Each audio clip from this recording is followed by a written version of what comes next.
Chinese बहू। Chinese बहू हमारी याद तो है ना आपको? भूले तो नहीं ना? हाँ भाई, थोड़ी देर में ही सही, लेकिन चाइनीज बहू की कहानी आ ही गई। क्या हो रहा है ये देश में? चाइना ने तो आतंकी मचा रखा है। अरे क्या हो गया? क्यों चाइना को कोसता रहता है? भूल मत, तेरी ससुराल चाइना की ही है। हाँ माँ, पर ये देखना, लड़ाई झगड़े, ये बीमारी, ऊपर से ये देश कितना चालाक है, अंदर न जाने क्या क्या करता रहता है। तभी अंदर से बहू की चिल्लाने की आवाज आती है। अरे क्या हो गया बहू, क्यों चिल्ला रही है? माँ जी, ये देखिए, ये रूस ने यूक्रेन की हालत क्या कर दी है। ऊपर से चाइना में दोबारा लॉकडाउन लग गया है। माँ जी, अब क्या किया जाए? अरे तो तुम लोगों को क्या परेशानी हो रही है, मैं तो यही नहीं समझ पा रही हूँ। वो क्या है ना माँ, हम लोग चाइना जाने की सोच रहे थे, सांगसू के भाई की शादी है। तो क्या? अरे कौन सा उन लोगों के यहाँ भाई घोड़ी चढ़ता है जो बहन काजल लगाकर नेक लगी? माँ जी, उसकी आंखें बहुत छोटी छोटी है, उसमें या तो पुतली रह सकती है या काजल। साले की पुतली निकाल कर काजल लगा दो, अंधा कहीं का। क्या क्या बोले तुम मेरे भाई के बारे में? अरे नहीं नहीं बहू, वो तो बोल रहा था कि तुझे नेग मिल जाएगा। हैं, बहन है ना तू उसकी। नहीं नहीं माँ जी, मैं सब समझती, ये मेरे भाई का मजाक बनाते रहते। कितना सीधा है मेरा भाई, बिल्कुल छिपकली जैसा। नहीं नहीं बहू, सीधा गाय जैसा होता है। सही पकड़े हैं माँ जी। हाँ, तो मेरे भाई की शादी है, मैं चाइना जरूर जाऊंगी। तभी एक पड़ोसन आ जाती है। अरे नहीं नहीं बहू, तू कहीं ना जा, हम लोगों का मन कैसे लगेगा तेरे बिना।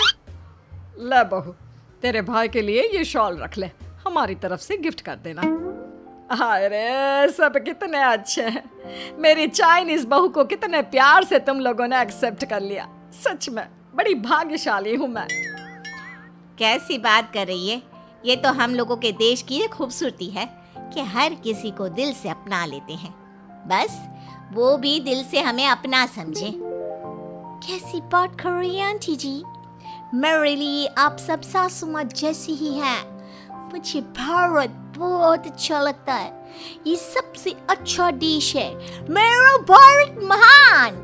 वैसे भी लड़के की शादी जहाँ होती है वो तो वहीं की हो जाती है ना। जीती रे बहू, सही बोल रही है। औरत तो होती ही पानी की तरह है, जो जहाँ जैसे रखे वैसी ही शेप ले लेती है। आंटी जी, ये थोड़ा सा ज्यादा हो गया, समझ नहीं आया। नो प्रॉब्लम, मैं चाय बना कर लाती हूँ। फिर क्या, वो दिन भी आ जाता है जब बेटे बहू को चाइना जाना पड़ता है। वहाँ जाकर बहू का भाई कहता है, मेरे बहन आ गए, मेरे बहन आ गए। मैंने सबको बोला कि सब हिंदी में बात करेंगे, नहीं तो बहन नाराज हो जाएगी। थैंक्स बॉय, हिंदी मेरी भाषा है, आप मुझे उसमें बात करना अच्छा लगता है। आपने जीजा जी से मिलो। ओ बहन, तुम अंदर चलो।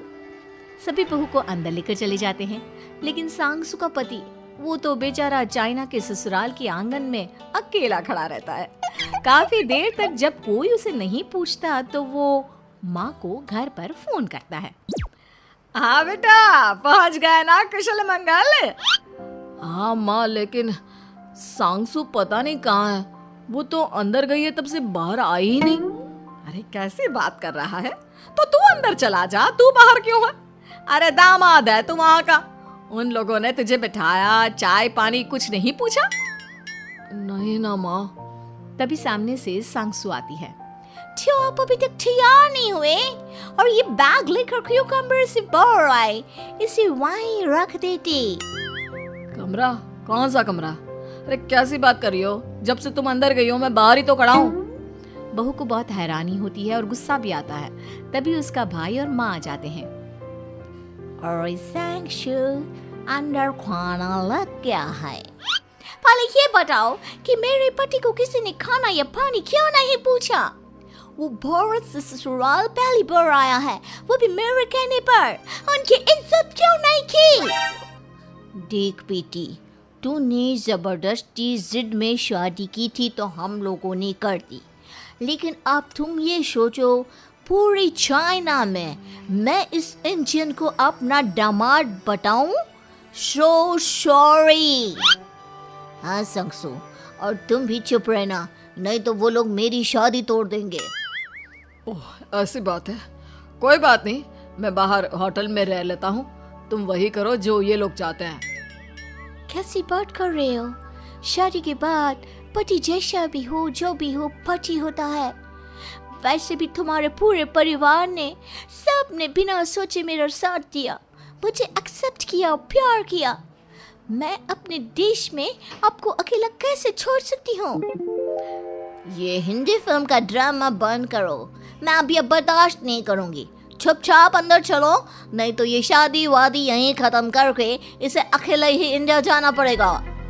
कैसी बात कर रही हो माँ, ये मेरे पति हैं। नहीं था, हम लोगों ने यहाँ वकील को बुला लिया है, जिसके बाद अब तेरा तलाक करा के हम यहाँ के चाइनीज लड़के से तेरी शादी करा देंगे। अरे कैसी बात कर रहे हो? हम तो यहाँ तुम्हारी शादी के लिए आए थे। नहीं, मैं सांगसू के बिना नहीं रह सकता हूँ। हाई वोल्टेज ड्रामा होने के बाद से ही सारा माहौल खराब हो जाता है कि तभी एक लड़की आती है। मैंने सारा इंतजाम कर दिया है, सांगसू की शादी का मंडप परसों लग जाएगा, तब तक इसके पति को कमरे में बंद कर देते हैं। सभी सांगसू के पति का हाथ बांधकर उसे कमरे में बंद कर देते हैं। ये क्या कानूनी है? आप लोग मेरे पति के साथ ऐसा नहीं कर सकते हैं। मैं किसी से शादी नहीं करूंगी, ये साफ बात है। पहले मैं अपनी शादी करूं, फिर तेरी भी शादी करवा दूंगा। सब कुछ तय हो जाता है, भाई की शादी हो जाती है। फिर वो दिन भी आ जाता है जब सांगसू की शादी वो लोग जबरदस्ती करने के लिए उसे मंडप पर ले जाते हैं। ऐसा मत करो, ये मेरी बीवी है। मैं किसी से शादी नहीं करूंगी। कैसे नहीं करेगी शादी? शादी तो तेरा बाप भी करेगा। हो, मैं करूंगा शादी।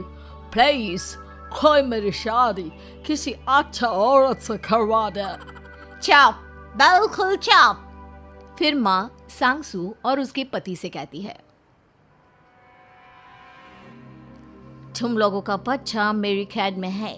अगर तुम लोगों ने कोई भी होशियारी की तो मैं इस बच्चे को मार दूंगी। दोनों माँ का रूप देखकर हैरान हो जाते हैं।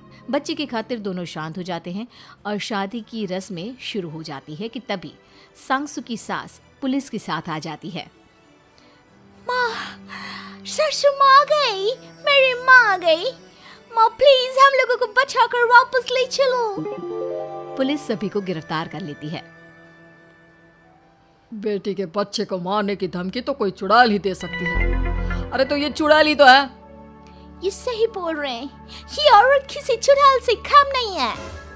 तभी उन लोगों का बच्चा भी आकर सांगसू के गले लग जाता है। माँ, तू सही समय पर आ गई, लेकिन तुझे कैसे पता चला कि यहाँ ये सब हो रहा है? बेटा, ये चाइनीज लोग ना होते ही धोखेबाज हैं। इन लोगों पर मुझे भरोसा नहीं था, इसलिए मैंने तेरे फोन को हमेशा के लिए मेरे फोन से अटैच कर दिया था, जिससे तेरे आसपास होने वाली सारी बात मैं सुनती रहूं। उस दिन भी मेरी तेरी बात हो रही थी तो तेरा फोन ऑन था, मैं सब समझ गई थी। मुझे माफ कर दो। नहीं, बिल्कुल नहीं। चलिए माँ जी, इंडिया वापस चलते हैं। आज के बाद मैं यहाँ कभी नहीं आऊंगी।